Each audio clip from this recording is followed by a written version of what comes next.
This video is not any regular video you've seen on YouTube.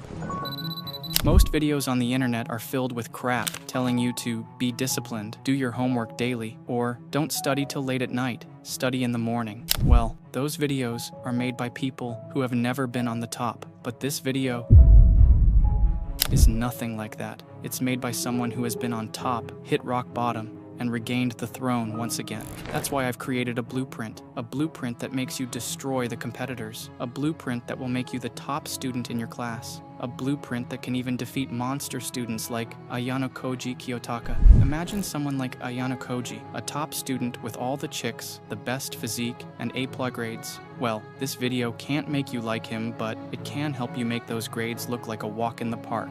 So, I've divided this blueprint into 5 pieces, and these 5 pieces guarantee that you'll become a better student than you currently are. Hop off if you have other tabs open, or if you're listening to some lo-fi beats, because out of these 5 pieces, the 4th piece is the one that completely changed my student life.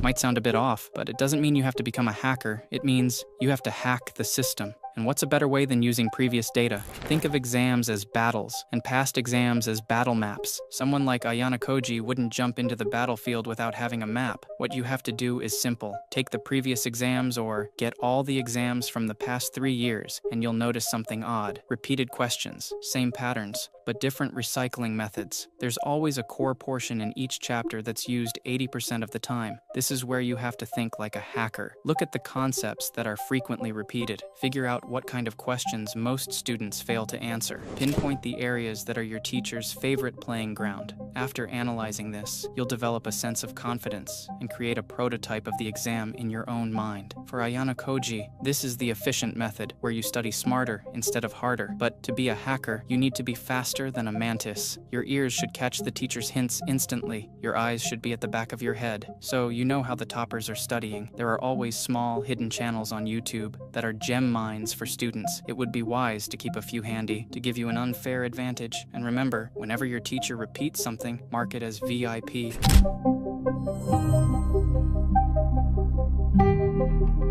You think you make the most progress when preparing for the exam, but you are completely wrong. Imagine what you do after learning a topic. For most of you, you're just scrolling through TikTok, lying in bed procrastinating, or binge-watching Netflix. That's why your brain fails to remember anything you learned after a couple of hours. To fix this, you need to do these 3 things, or at least one of them, to sharpen your brain. Get an instant adrenaline rush. By the end of a study session, your brain is tired, and this is the last chance to lock all that information in. Do a heavy workout, or run for 5 minutes straight without stopping. But if that's too tough, take a cold shower. Cold showers shock your nervous system, improve circulation, and boost brain function. They also increase norepinephrine, a chemical linked to focus and mental clarity. Inject caffeine into your system strategically. While most students stay caffeinated all day, a top 1% student uses caffeine with precision to crush their opponents. Take a small cup before starting your study session, then a bigger cup after you've finished to lock in everything you've studied. Follow this, and your brain will be sharper than ever.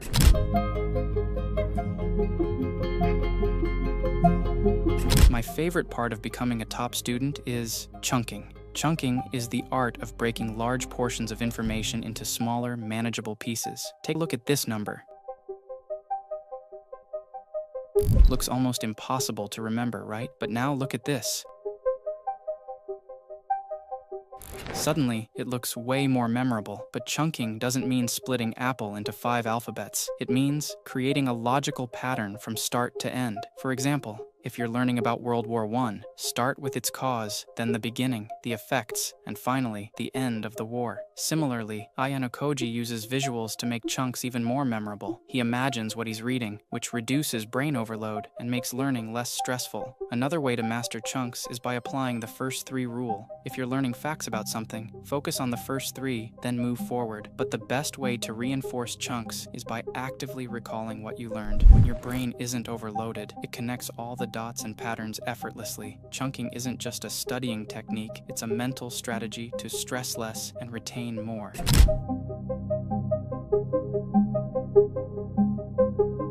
This is the piece that proved to be the most helpful in my journey to becoming a top student. Raise your ears and listen closely. There's a rule to measure work units. and it accounts for the work you did. The equation is simple. Level of intensity times hours worked. Imagine two people, Joe and Rogan, both do 20 units of work. Who made more progress? Well, you can't answer that yet. Let me explain. Joe works at level 2 intensity for 10 hours. He's distracted, a pleasure seeker, and can't focus on one thing at a time. Meanwhile, Rogan works at level 10 intensity for just 2 hours. From this perspective, who has more time to sacrifice other things while achieving the same amount of work? Obviously, Rogan. This is the power of intensifying your hours. It's also known as deep work. Deep work means you isolate yourself in a room, separated from the rest of the world. Your phone is silent. It's just you and your work. This is where the most progress is made. Remember this, 20% of activities generate 80% of your results. But here's the catch. Don't go into deep work all day. Turn it into sprints of 50 minutes and rest for 10 minutes after each sprint. Set a clock for every task, because Ayanokoji doesn't focus on just quality. He believes in quantity, making each second count.